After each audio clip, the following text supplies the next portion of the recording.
सतगुरु की साजी निवाजी प्यारी साध संगत जी, प्यार और सत्कार से कहना धन निरंकार जी। साध संगत जी, आज जो दासी आप जी से आशीर्वाद लेने जा रही है, जो ये विचार आप जी के चरणों में रखने जा रही है, इन विचारों द्वारा हमें यही समझाया गया है कि सबसे बड़ा धन, सबसे मूल्यवान वस्तु हमारा शरीर है। हम हर पल इस सतगुरु निरंकार का, ईश्वर का शुक्राना करते चले जाएं कि हमें ये अमोलक शरीर मिला है और इस शरीर की हम कदर करें। हम इस शरीर को सेवा, सिमरन, सत्संग में सतगुरु के कहे अनुसार लगाते चले जाएं।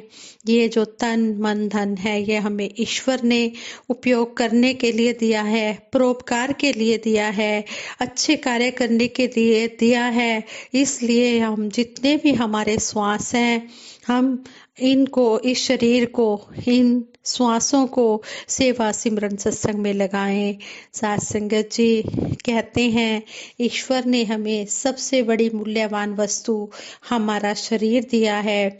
इस मूल्यवान वस्तु की हम कदर ना करते हुए इसके द्वारा कमाई गई संसारिक वस्तुओं की कदर इससे ज्यादा करते हैं, जो किसी भी मायने में सही नहीं है।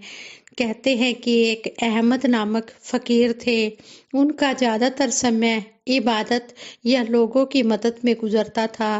वह लोगों की समस्याओं का समाधान पल भर में कर देते थे। वह जो उपाय या तरीके बताते थे, लोग उन पर पूरी तरह से विश्वास करके उन तरीकों को अपनाते थे, उन तरीकों पर अमल करते थे।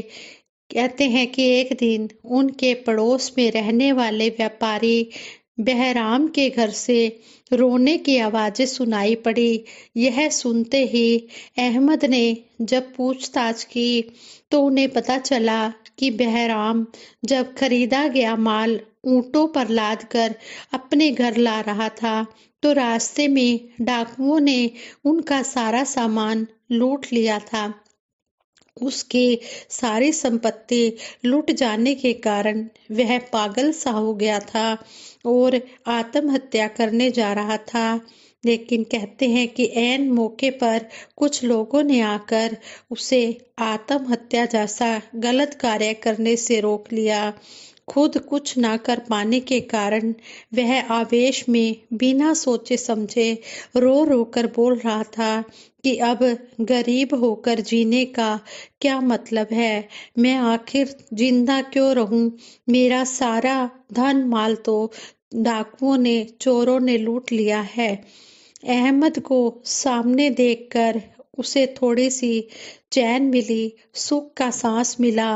अहमद ने उसके पास आकर पूछा, जब तुम पैदा हुए थे तो क्या धन तुम्हारे पास था जो लुटेरों ने लूट लिया? बहराम ने कहा, नहीं, मैंने बड़ी मेहनत से धन दौलत इकट्ठा किया था। इस पर अहमद बोले, क्या लुटेरों ने मेहनत करने वाले तुम्हारे दोनों हाथों को भी लूट लिया है? बहराम बोला, नहीं। इस पर अहमद ने कहा, तुमको तो किसी ने नहीं लूटा है। तुम्हारी असली दौलत यानी तुम्हारे हाथ पैर सही सलामत है और फिर तुम्हारे दिल में रहम है। इससे बढ़कर कोई धन नहीं है। फिर तुम अपने आप को गरीब कैसे बता रहे हो? अहमद के शब्दों को सुनकर बहराम का सारा दुख दर्द दूर हो गया।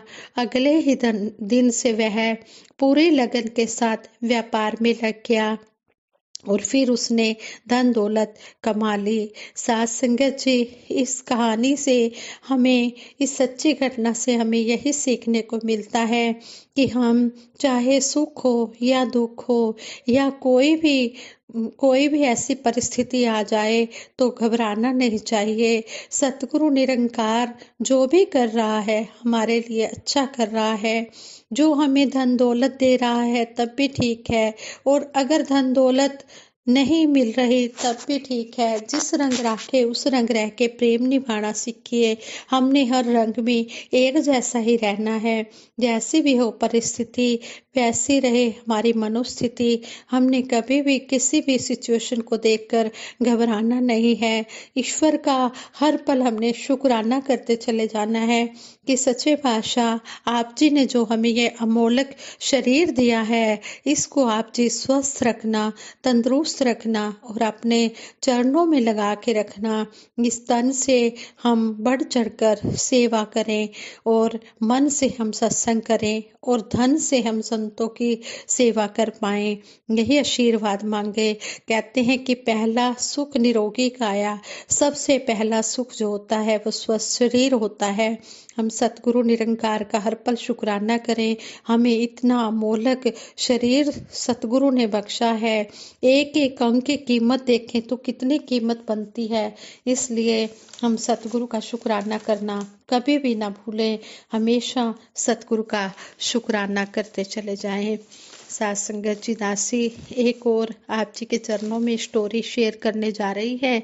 इस स्टोरी से हमें यही सीखने को मिला है कि जो निरंकार के हाथ में अपनी डोरी दे देता है, अपनी जीवन की डोर निरंकार सतगुरु के हाथ में दे देता है, फिर उसे किसी प्रकार की कोई चिंता नहीं रहती है। हम इसके ऊपर अपना विश्वास बनाए रखें।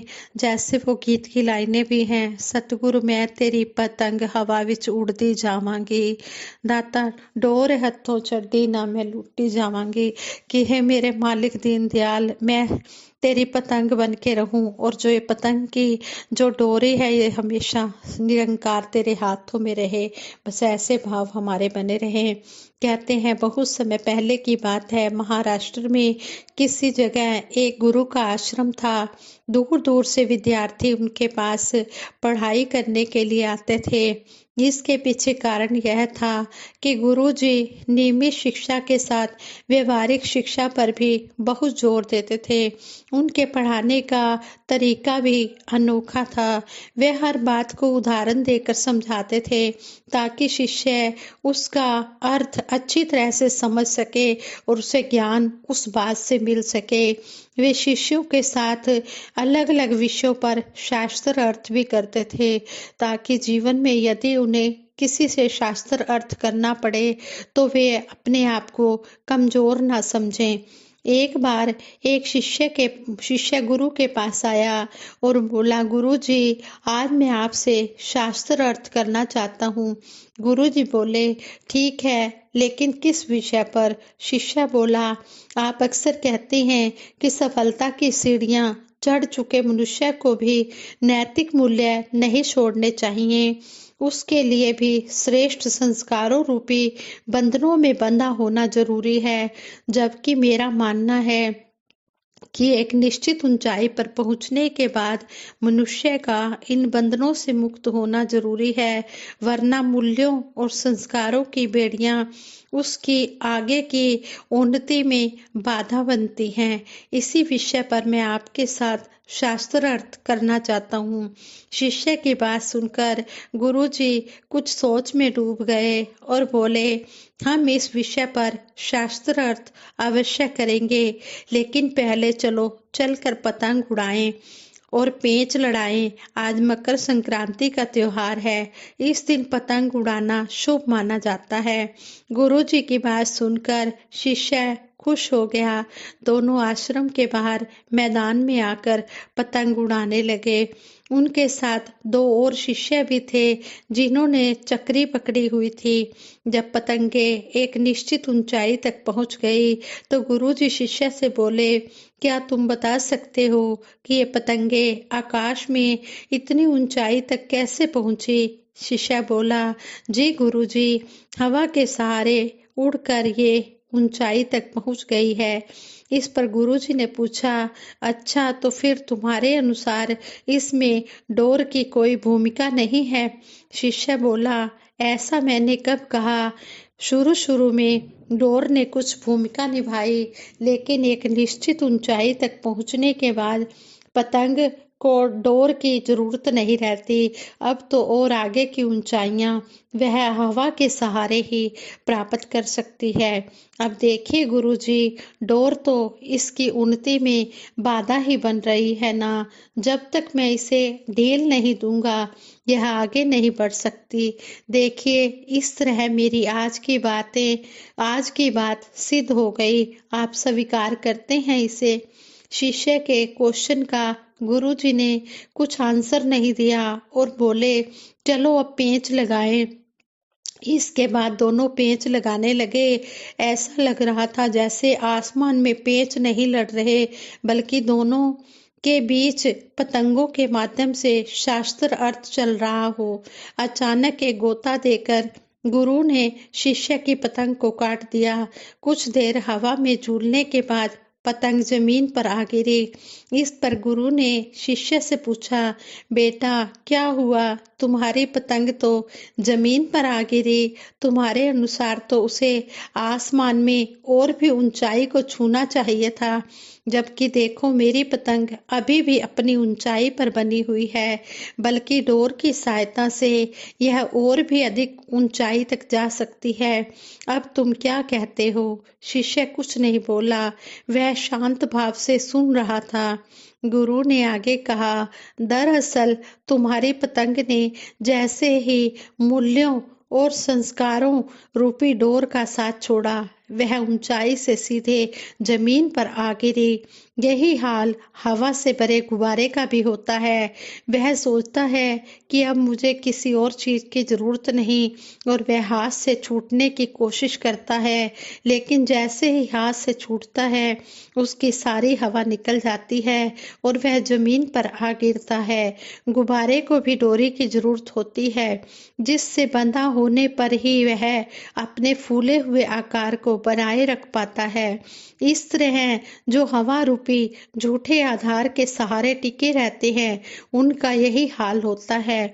शिष्य को गुरु जी की सारी बात समझ में आ चुकी थी और पतंगबाजी का मतलब भी समझ आ गया था। शास्त्र अर्थ के इस अनोखे प्रयोग से वह अपने गुरुजी के चरणों में गिर पड़ा। गुरुजी ने उसे आशीर्वाद देते हुए कहा कि यह मकर संक्रांति का सच्चा ज्ञान है। आज से तुम्हारे जीवन का सूर्य भी उत्तरायण की ओर गति करे और बढ़ते दिनों की तरह तुम जीवन के हर फील्ड में तरक्की करो। आज संगत जी, इस स्टोरी से भी हमें यही सीखने को मिला है कि हमने अपने जीवन की डोर अगर सतगुरु के हाथ में दे दी है तो फिर हम कभी भी किसी भी परिस्थिति में हम परेशान नहीं रह सकते। फिर चाहे सुख का समय हो या दुख का समय हो, हमें पता है कि हमारे सतगुरु निरंकार का हाथ हमारे सिर पर है और हम सतगुरु से यही आशीर्वाद मांगते हैं, हे सच्चे पातशाह अपनी मेहर भरी नजर, अपना मेहर भरा हाथ हर एक जीव के ऊपर बनाए रखना, सभी को अपने चरणों से लगाए रखना। आप जी की कृपा से हमारा यह दिन रात का सफर व्यतीत हो रहा है। इसी तरह हम आप जी के चरणों में जुड़े रहें और अपना जिंदगी का सफर अंतिम श्वासों तक तय करते चले जाएं। दासी यही आशीर्वाद मांगती है और ये विचार करते हुए दासी से बहुत सी गलतियां हुई होंगी, उन गलतियों के लिए भी क्षमा मांगती है और सतगुरु के चरणों में यही अरदास है, सतगुरु मैं तेरी पतंग हवा विच उड़ती जावांगी, दाता डोर हथों छड्डी ना मैं दाता डोर हथों छड्डी ना मैं कट्टी जावांगी। है मेरे मालिक दीन दयाल, आप जी हमारे जो जीवन की डोर है ये हमेशा अपने हाथ में रखना, इसी तरह हमें अपने चरणों में लगाए रखना, हमें संभाले रखना। हमारा आप जी के बिना कोई भी सहारा नहीं है, आप जी के बिना हमारा कोई भी गुजारा नहीं है। तेरे दर को छोड़कर किस दर जाऊं मैं, सुनता मेरी कौन है, किसे सुनाऊं मैं। आप जी के दर के बिना कोई और सहारा ही नहीं है। आप जी का दर सबसे ऊंचा है। कहते भी हैं इससे ऊपर नहीं विचार जाके मन वस्या निरंकार, निरंकार से ऊपर कोई शक्ति है ही नहीं।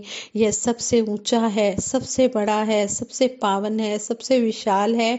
विशाल प्रभु के साथ जुड़कर ही मन में विशालता आ पाती है। इसलिए हम विशाल से जुड़े रहें और अपने मनों को विशाल बनाते चले जाएं। साथ संगत जी प्रेम से कहना, धन निरंकार जी।